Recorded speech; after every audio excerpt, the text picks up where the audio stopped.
Now, SARS whistleblower Johann van Loggerenberg says 8 years on, he's still traumatized by being made the poster boy of an alleged rogue unit that was said to be operating within the Revenue Service. He's the first witness to give direct evidence in Parliament on day 3 of the impeachment inquiry into Public Protector Busisiwe Mkhwebane's fitness to hold office. He's been disputing several claims made in her SARS rogue unit report, including an intelligence report on which she relied. Lindsay Dentlinger is following those proceedings for us. She has been for a couple of days now, and she joins us now live for an update. So why does van Loggerenberg feel so aggrieved by this report? So mostly, Masego, because he says he's been completely ignored, or he was, in the case of that Public Protector's report that was released in 2019. He's told this committee, testifying virtually, that back in 2016 already he had voluntarily, as a whistleblower, approached the Public Protector's office. He had given that office reams of information. He spent a whole day giving an interview. He had lawyers' letters exchanges with them, and he says none of that information ever made it to that rogue unit report.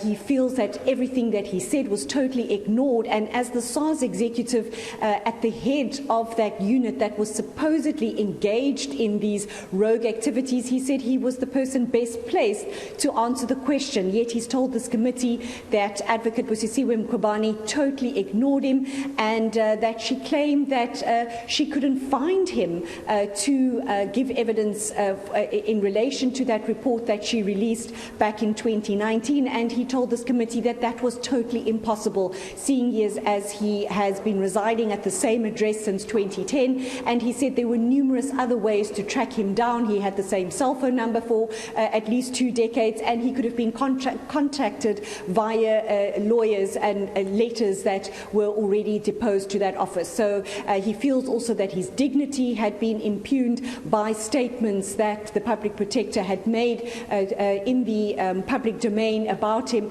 and that he felt that she had already come to a decision that there was such a thing as a SARS rogue unit while she was still conducting that investigation. But here's some of that testimony he gave to this committee earlier today. If any of you could put yourself in my shoes for the last 8 years, and the Public Protector comes and makes findings which affect you directly and other people directly after 8 years, without even having bothered to call you or hear you or ask you to say anything.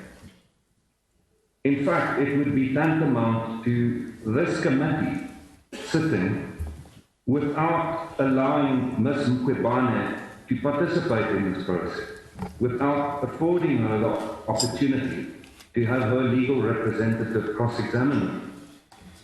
It would be just like that. So I'm sitting here not just on my own behalf, I'm sitting here on behalf of every single South African that was affected as a result of this. And that's the justice and the public interest that I list earlier on in my affidavit. It's a narrow issue, Chairperson and Committee, very narrow. An investigation was conducted, and in terms of the Public Protector Act, the person who occupies that office, who happens to be Ms. Mkhwebane currently, did not have a choice. She had to contact me and afford me sight of what the claims were, and she had to conduct an investigation without fear or favour or prejudice, and she failed to do all of those. Okay, so before the lunch break, MPs were made to listen to a certain recording. Tell us more about that and whether or not it has any bearing on the entire process.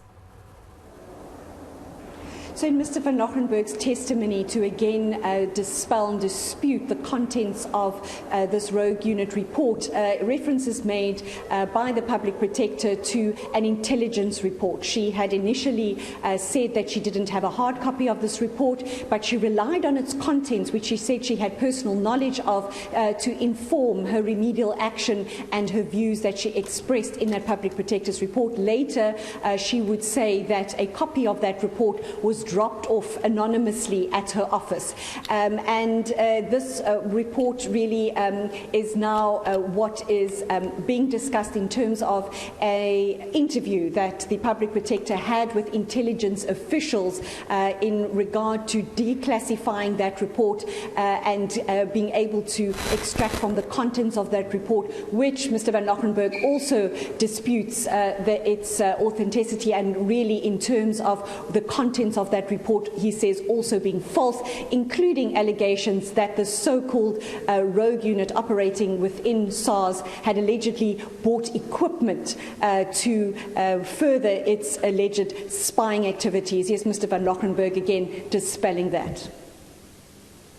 There is no equipment whatsoever.